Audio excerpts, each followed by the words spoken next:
Hello friends, Jerry Rosa here in the Rosa Stringworks workshop. I have a luthier tip here for you today, just a very short clip. And some of you will think, oh seriously? You'll probably think, oh come on, that's just stupid. And you probably, from your perspective have a point. But one of my most useful tools in my shop is this. What is that? It's a wedge. I have a whole container full of wedges here, all different lengths, shapes, sizes, thinness, thin ones, long tapers, short tapers, wide, skinny.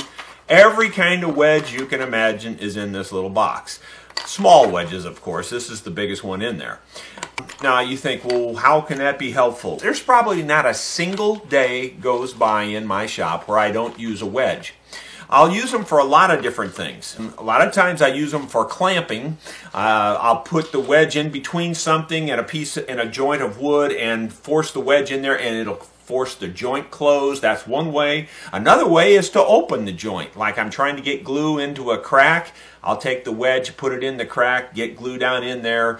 Between the top and the sides, I might stick a wedge in there, when I'm trying to take it apart, or I might stick a wedge in there when I'm wanting to put glue in there. So these wedges are incredibly valuable to me. I know it sounds silly, it sounds stupid in a lot of ways, but there's over 50 little wedges in this little container. And the reason I know that is, and this is going to really sound stupid to some of you, I know it will, is that I went through just now on every single one of these wedges and I put them on my sander and I cleaned them up. What happens is they get glue on them, they chip, they break, because you're forcing them in places and, whatever. Maybe you're even using a hammer driving them in places sometimes. And, they get marks on them and, ugly stuff, and then they're not as useful.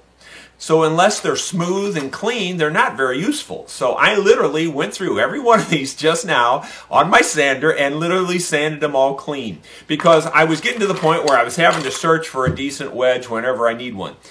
It was probably 5 years into building and repairing instruments before I realized that I just need to keep these sitting on my workbench. It doesn't really matter what you make the wedges out of. Some of them are made, well, I make most all of them out of hardwood, but pretty much anything that's handy when I'm at the bandsaw or whatever. And then I just saw the little wedges out, and I saw them in different shapes and sizes. But hardwoods are better, I think. This one just happens to be sycamore. Most of them in here are maple. And it also, you don't want them rough sawed. You literally do want to sand them because that's what slides in real nice and smooth and easy. I know, too much information. It sounds anal retentive, I know, but it's just like any other tool in the shop, and you have to maintain your tools, That's my point. So that's your luthier tip for the day. Like it or not, and I hope you do like it, please click the thumbs up. Thank you.